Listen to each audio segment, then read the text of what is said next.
সংখ্যালঘু ছাত্ৰ সন্থা শ্ৰমিক নেমচুৰ নিৰ্দেশত সমগ্ৰ অসমৰ লগতে আজি আমি কলিয়াবৰ জিলা সমিতিয়ে এক স্মাৰকপত্ৰৰ জৰিয়তে আমাৰ অসম চৰকাৰ তথা অসমৰ মাননীয় সন্মানীয় মুখ্যমন্ত্ৰী ডাঙৰীয়াক এক স্মাৰকপত্ৰ প্ৰদান কৰোঁ। বৰ্তমান অসমত চলি থকা যি অমানৱীয় উচ্ছেদ সেইখিনি বন্ধৰ দাবীৰে আৰু লগতে বাংলাদেশী নামত বিভিন্ন ধৰণৰ আমাৰ সংখ্যালঘু মানুহক যি অন্যায় অত্যাচাৰ কৰিছে তাৰ দাবীৰে আমি আজি এক স্মাৰকপত্ৰ দিওঁ। লগতে আমাৰ যি উচ্ছেদ চলি আছে সেই উচ্ছেদৰ আমি সংগঠনে কেতিয়াও বিৰোধিতা নকৰোঁ। উচ্ছেদ কৰক চৰকাৰে, কিন্তু যি আমাৰ আইন যি সংবিধান সেইখিনিৰ নিয়মত যাতে চৰকাৰে উচ্ছেদ কৰে তাৰ কাৰণে আমি তীব্ৰভাৱে দাবী জনাইছোঁ। উচ্ছেদ কৰাৰ আগতে সেই ব্যক্তিসকলক পুনৰ সংস্থাপন কৰিব লাগে।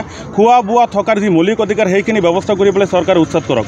আৰু অৰিজিনেলি যোনখিনি চৰকাৰে উচ্ছেদ কৰা মাটি উচ্ছেদ কৰিবলগীয়া আছে কৰিবই, সেইখিনি আমাৰ কোনো ধৰণৰ বাধা নাই। কিন্তু যিসকল মানুহৰ মেধিপট্টা মাটি উচ্ছেদ কৰিছে তেওঁলোকক যাতে সম্পূৰ্ণ চৰকাৰে যি আইনী প্ৰক্ৰিয়াত পইচা দিব লাগে সেইখিনি খোৱা বোৱাৰ ব্যৱস্থা কৰিব লাগে। আৰু বৰ্তমান সময়ত দেখা গৈছে যাক উচ্ছেদৰ নামত মানুহক গুলীয়াই হত্যা কৰিছে। এই গুলীয়াই হত্যা কৰাটো অতি শীঘ্ৰে বন্ধ হ'ব লাগে।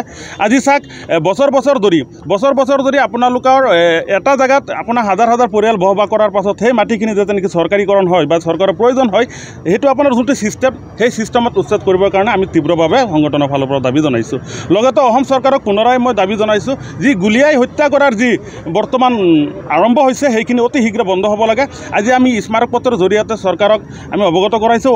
অনাগত দিনত যদি ইয়াতকৈ ভয়াৱহ গণতান্ত্ৰিক আন্দোলন কৰিব লাগে, আমি ৰেলপথ ৰাস্তা আপোনাৰ যি গণতান্ত্ৰিক আন্দোলন আছে সেইখিনি কৰিবৰ কাৰণে আমি বাধ্য হ'ম, যাতে অতি শীঘ্ৰে চৰকাৰে এইখিনি বন্ধ কৰে আৰু যিসকল ব্যক্তিক পুনৰ উচ্ছেদ চলাব সেইখিনি ব্যক্তিক যাতে আপোনাৰ যি ছিষ্টেমেটিক তাৰ ভিতৰত উচ্ছেদ কৰে তাৰ কাৰণে দাবী জনাইছোঁ। উচ্ছেদক লৈ চৰকাৰে এইটো মানৱ অধিকাৰ খৰ্ব কৰিছে বুলি ভাবে? হয়, উচ্ছেদৰ নামত চৰকাৰে মানৱ অধিকাৰ খৰ্ব কৰিছে। আজি চাওক 2 এদিন ধৰি পেলাই গোৱালপাৰাত যি আপোনাৰ উচ্ছেদ চলি আছে তাতে 2-3জন মানুহক গুলীয়াই হত্যা কৰিছে।